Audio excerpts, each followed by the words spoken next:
Now, in this video, I'll be discussing the indistinguishability of identical particles. Probably would like to understand what identical particles are, and we'll categorize these identical particles into two categories, like bosons and fermions, and then we will have some exchange of the particles, leading to symmetric and anti-symmetric wave function.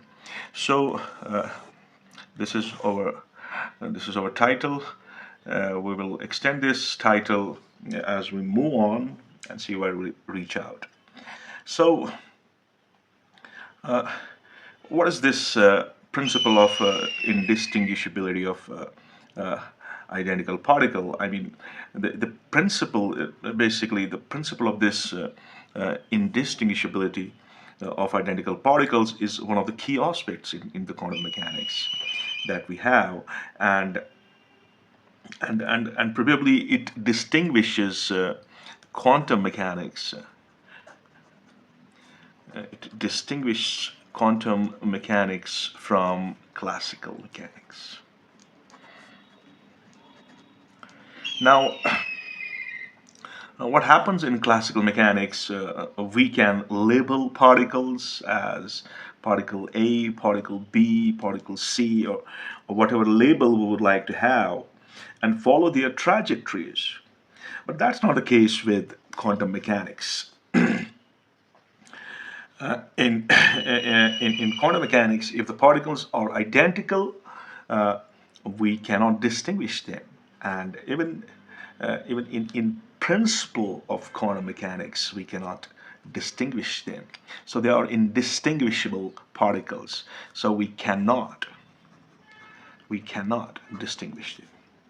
Now, if I assume that I have two particles, say I have particle 1 and I have particle 2, and in quantum mechanics, the wave function of the two particle system can, if I have to denote this system of two particles, I'll denote it as, say, psi of x1 and x2.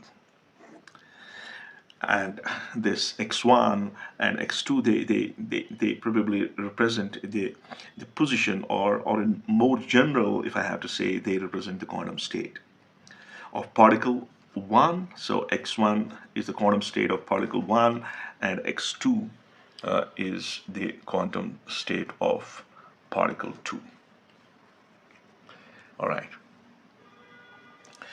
Now, if the particles are identical, meaning, what does that mean, that the two particles are identical? That's an important question.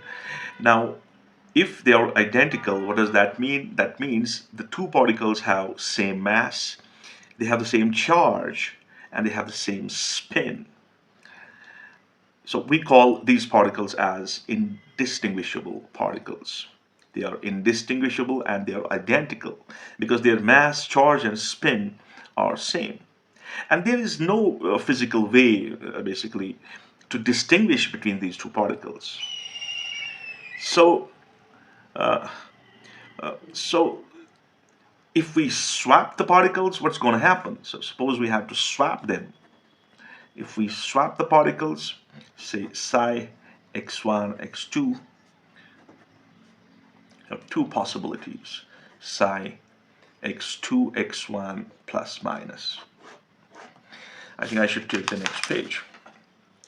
Now, if I write down this again, so exchanging x1 and x2, giving us plus minus psi x2 and x1 in a mathematical abstract way.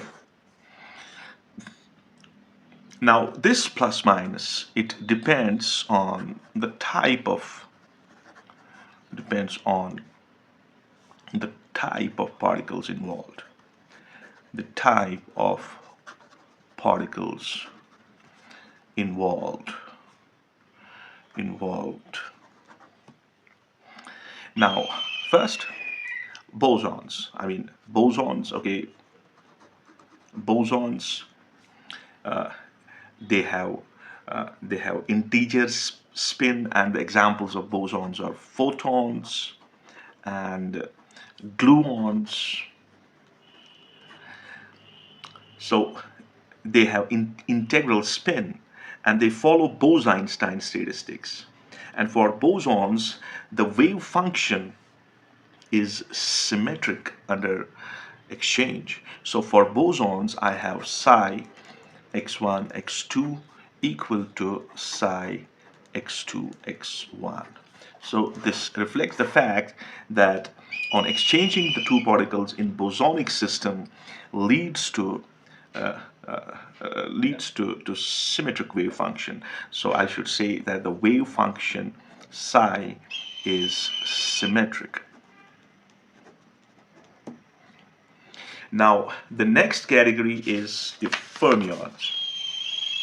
Now fermions. Now fermions are the particles with half spin. They have the half spin. Okay, electrons are fermions, protons are fermions, and neutrons are fermions, and they probably obey Fermi-Dirac statistics. Now for fermions, what we have, the wave function is anti-symmetrical under the particle exchange. So that means the wave function, that is psi x1, x2, it will lead to minus psi x2 and x1. So on changing the state of the particle, exchanging the state of the two particles leads to the negativity of the wave function. So we call this wave function psi in this case is anti-symmetric. Anti-symmetric. Right. Now, clear. Now, so what do we conclude till now is that for bosons, since the wave function must be symmetric, it must be symmetric, so it allows multiple particles to occupy the same quantum state. And for fermions, there are constraints. For fermions, where we have the anti-symmetric wave function, it enforces the so-called Pauli exclusion principle. Pauli exclusion principle. Now, what this Pauli exclusion principle state? It states that, now according to this Pauli's exclusion principle, what it states is that no two fermions can occupy the same quantum state. No two fermions can occupy the same quantum state. Now, in case of bosons, you can have infinite number of bosons and they can occupy the same quantum state. But that's not the case with fermions like protons, neutrons, and electrons. Here we have a constraint, and that constraint is the Pauli's exclusion principle, and that stops even the two electrons to occupy the same quantum state. And this arises because if two fermions were in the same quantum state, what's going to happen? What we have is psi of x, and x having the same quantum state will lead to minus psi of x and x, so the result will be 0. Now let's try to move on with a little bit more of mathematical formalism here. Now, if I assume that that two particles can occupy the state, say the state phi A, and another state I will call as phi B. The total wave function the total wave function of the system for distinguishable particles would simply be what? That will be psi of x1, x2 is equal to phi of A, then x1, then phi of B, and then x2.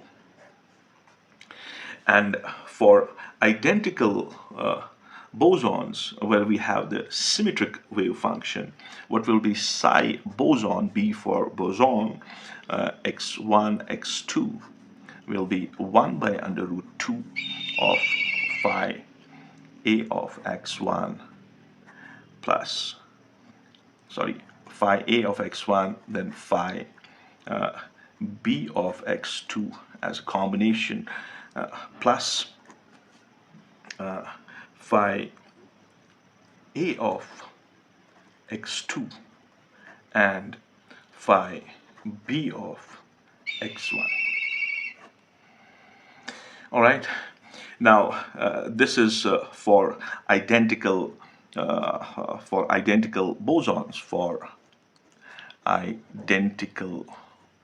bosons, and for fermions, what we will have. So psi f for fermions, x1, 2 will give us 1 by under root 2, then phi a of x1, phi b of x2 minus phi a of x2 and phi b of x1. So what we have is we have the wave function, and for symmetric particles we have the symmetry, and for anti-symmetric particle we have the anti-symmetry. Now the concept of indistinguishability of particles, because these particles cannot be distinguished, it naturally leads to the exchange interaction, because they are indistinguishable, and this indistinguishability of the particles leads to exchange interaction. Now, especially the role of this exchange interaction in fermionic systems like electrons in an atom or molecule, even though this interaction does not arise from physical forces. That has to be kept in mind. This is not the interaction that arises due to the physical forces like electromagnetic force,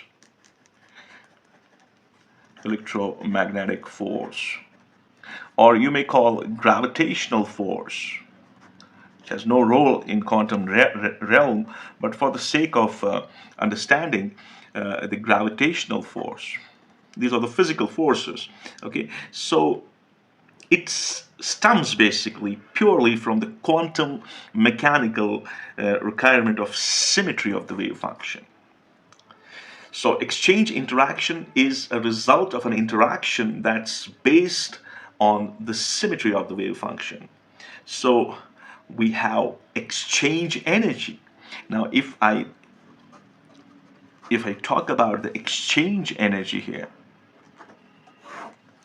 now for fermions, and fermions are anti-symmetric, the anti-symmetry of the wave function influences their spatial distribution, the distribution of fermions. What's affected is the spatial distribution of fermions. And what affects it is basically the anti-symmetric nature. So consequently, there is interaction, there is exchange interaction leading to exchange of the energy. Now let's consider two electrons in a system with their spatial wave function, and say we suppose here that we have two electrons in a system, and they have their spatial wave functions.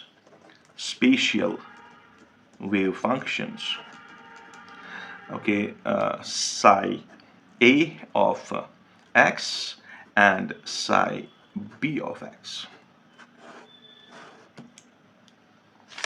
And let's assume that electrons are interacting.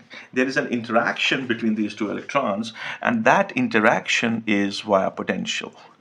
Interaction is via potential. say that potential is V, x1 and x2. So in this case, the total energy of this possible system can be written. So total energy of this system that I have been talking about, say that energy is E. That will be the expectation value of psi fermions, H psi fermions.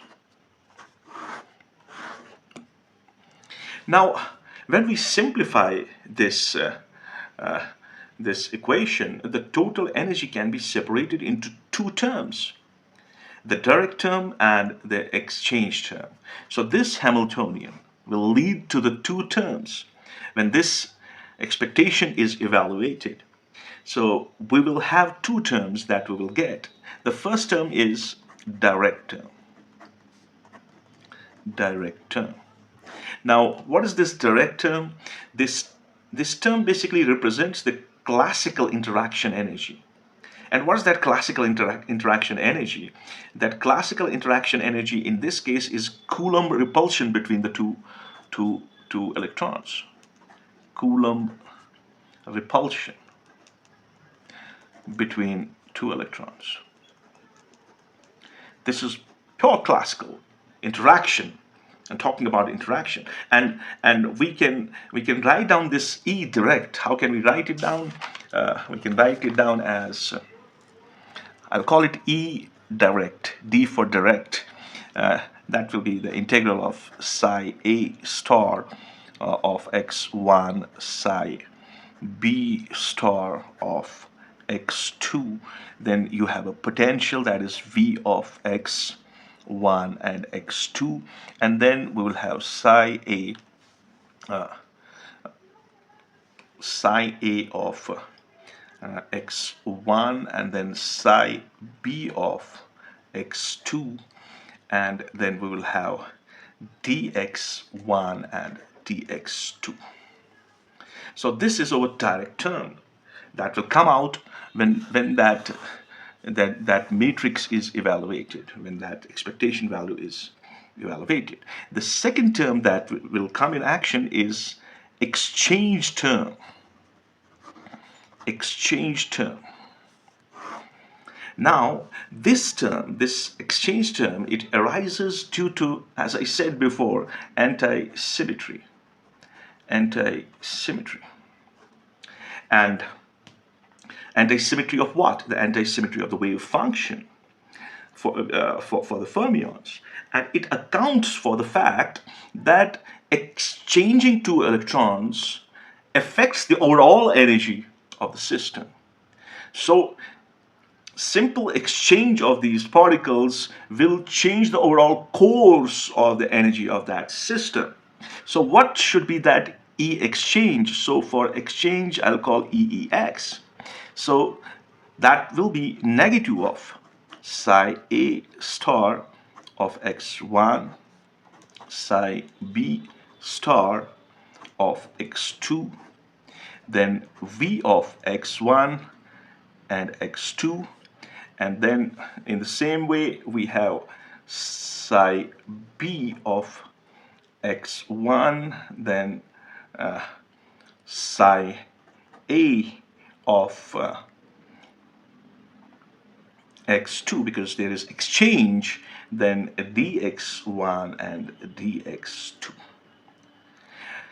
So this will give us the exchange term, and this exchanging the two electrons leads to the overall change in the energy of the system, and this exchange leads to the negativity. As we know, when you exchange the two particles, they give us the negative wave function. So I can say here that the total energy includes an additional exchange interaction. This is an additional exchange interaction that has no classical analog. There is no classical counterpart of this exchange interaction, but is a direct consequence of the anti-symmetric nature of the wave function. So if I proceed with the same argument, this exchange interaction, if I take it to an atom now, Now, in atoms, what's an atom? Atom is it's a multi-electron system having a nucleus somewhere in the nucleus, somewhere in the atom. Now, in multi-electron atoms, this exchange interaction term, it plays a significant role in determining the electronic structure, especially in the context of the very beautiful Hund's rule. And what is this Hund's rule? This Hund's rule is something which gives us, which basically govern the filling of orbitals in an atom. The filling of orbitals in an atom.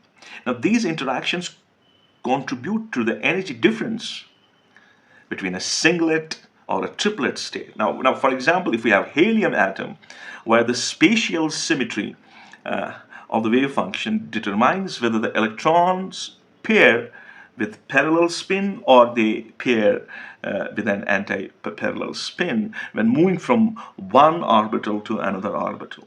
So there's a sequence of that's given by Aufbau principle. Now we're not going into that domain. So here the motivation was basically to analyze the importance of exchange term that comes because of the antisymmetric nature of this wave function. Now, can we extend this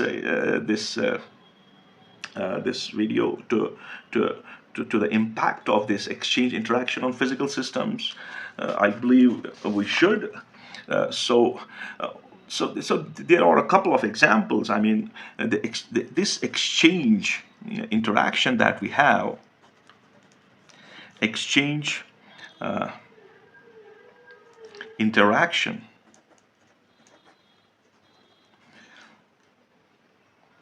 it plays a vital role, an important role in various physical systems. Now, if I take an example of ferromagnetism, now, we understand what a ferromagnetic material is. Iron, nickel, cobalt, these are ferromagnetic materials. And in these materials, we have the alignment of electron spins. We have the alignment of the electron spins due to the exchange interaction. And it's the exchange interaction that leads to this macroscopic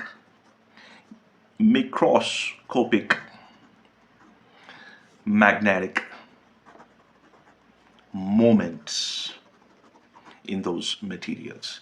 So exchange interaction plays a key role for a range of domains to have the same unidirectional spins, and that unidirectionality comes in action because of exchange interaction. And if we talk about the stability of a molecule, that could be another example, stability of molecule. Now, exchange interaction influences the bonding and anti-bonding orbitals in molecules. In case of hydrogen molecule, the bonding arises due to the symmetric combination of the individual hydrogen atoms. So there is symmetric combination of individual hydrogen atoms that leads to the stability of the hydrogen molecule. Now, to conclude this talk, the principle of indistinguishability is fundamental to understanding the quantum mechanics. I mean, quantum statistics and the behavior of the systems with identical particles that we have. And we have seen that for bosons, the symmetry allows for the phenomenon like Bose-Einstein condensation. While for fermions, that's not the case. For fermions, the anti-symmetry enforces, and that enforces this what's called as Pauli's exclusion principle, and gives rise to the exchange interactions. Though not classical force. So this exchange interaction is not a classical force. That should be the outcome of this lecture, and it influences the energy and the stability of the quantum system. This exchange interaction with significant consequences in atoms, molecules, and probably in condensed matter physics.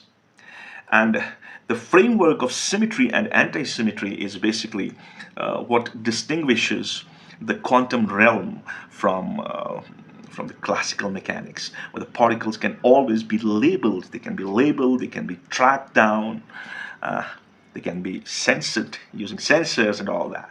So with this, I would like to end this talk. So a very goodbye to all of you.